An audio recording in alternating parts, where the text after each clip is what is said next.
Exodus chapter 15. Then Moses and the Israelites sang this song to God, giving voice together. I'm singing my heart out to God. What a victory! He pitched horses and riders into the sea. God is my strength. God is my song. And yes, God is my salvation. This is the kind of God I have. And I'm telling the world, this is the God of my father. I'm spreading the news far and wide. God is a fighter. Pure God, through and through. Pharaoh's chariots and army he dumped in the sea. The elite of his officers he drowned in the Red Sea. Wild ocean waters poured over them. They sank like a rock in the deep blue sea. Your strong right hand, God, shimmers with power.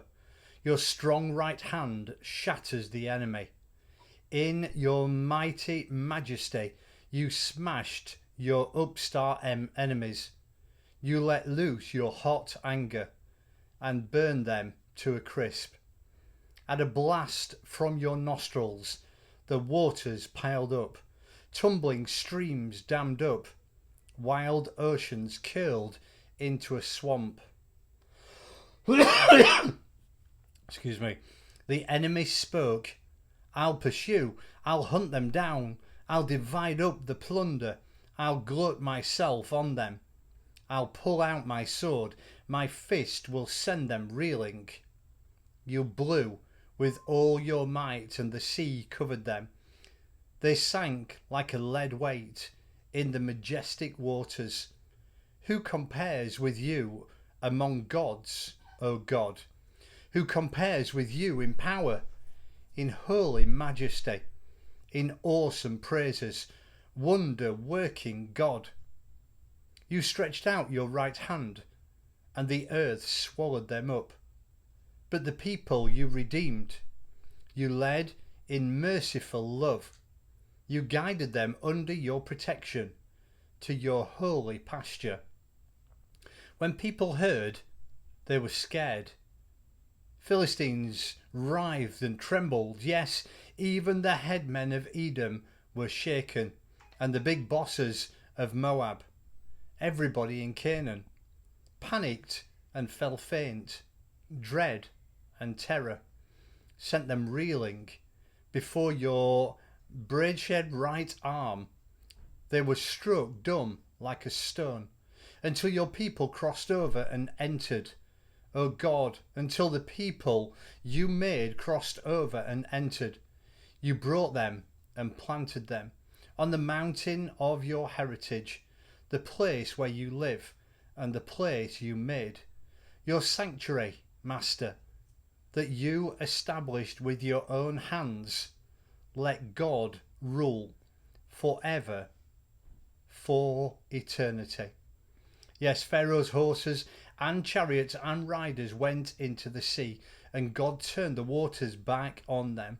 But the Israelites walked on dry land right through the middle of the sea. Miriam, the prophetess, Aaron's sister, took a tambourine, and all the women followed her with tambourines, dancing. Miriam led them in singing. Sing to God, what a victory! He pitched horses and riders into the sea. Moses led Israel from the Red Sea on to the wilderness of Shur. They travelled for 3 days through the wilderness without finding any water. They got to Marah, but they couldn't drink the water at Marah. It was bitter. That's why they called the place Marah, bitter. And the people complained to Moses, so what are we supposed to drink? So Moses cried out in prayer to God. God pointed him to a stick of wood. Moses threw it into the water, and the water turned sweet. That's the place where God set up rules and procedures. That's where he started testing them. God said, if you listen listen obediently to how God tells you to live in his presence, obeying his commandments and keeping all his laws, then I won't strike you with all the diseases that I inflicted on the Egyptians. I am God, your healer. They came to Elim, where there were 12 springs of water and 70 palm trees. They set up camp there by the water.